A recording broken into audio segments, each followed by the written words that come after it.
Okay, so tomorrow is today, and we're going to take a look at our work here. Somebody has been kind enough to take off all the clamps and wax paper and all this stuff. So we'll do an assessment. We're going to clean up all the extra here that is not required and is going to like slice people up. Take that off. And to start, we're going to collect all the stuff that we need. We're going to need a clamp, hold this guy out of the way. Extension cord is plugged in for our power tools. Before we use any power tools, we want to test the outlet and reset it. Test, reset. Okay, so now we know if there's a ground fault, we're not going to get electrocuted. Alright, got a splitter there on the cord. Yeah, shop vac. I want to minimize the hazard at the source. Got a multi-tool, some sanding stuff, Dremel.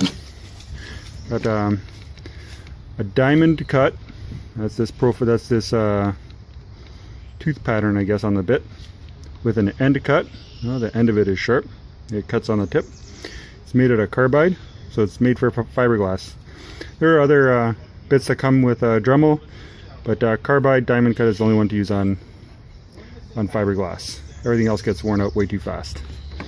Okay, safety stuff, earmuffs, dust mask. Okay, so let's get this guy out of the way. There you go. That's held there. Bam, we can work totally clear. Now, when you use this, let's say, for example, this is the bit. If you use close to half the bit when you're cutting this direction through the material, the bit is going to want to like jump all over the place. So really all you want to do is use just a small portion of the blade. Right, and then that way it doesn't jump around, and it removes material very efficiently. These blades are pretty expensive. They're like 30 bucks or whatever they are. Don't want to bust those if you don't need to. Okay, so you don't have to cut like this.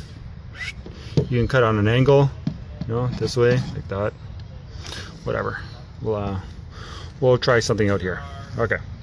So before we start going crazy on taking off the clamps, which somebody has already taken off for us, and doing any work on this repair, what we want to do is look at the pot from yesterday and see if it is hard. And it's hard. So we're good to go ahead and start cleaning this mess up. It's actually turned out pretty good. It's smooth along the bottom here, good contact. Might have yeah, no air bubble. That's just on the surface, that's not inside. Okay, so it looks like it's good contact everywhere, sealed nicely. We didn't clamp this perfectly here. I tried our best, but obviously didn't clamp perfectly, and we've got some surface, I guess, sharpness going on there. Everywhere else seems to be pretty smooth. A couple of spots here, I might have to sand that or fill it or something. But yeah, we'll get rid of those sharp points before we put this boat out. Everywhere else looks pretty good. Nice, good contact. All right.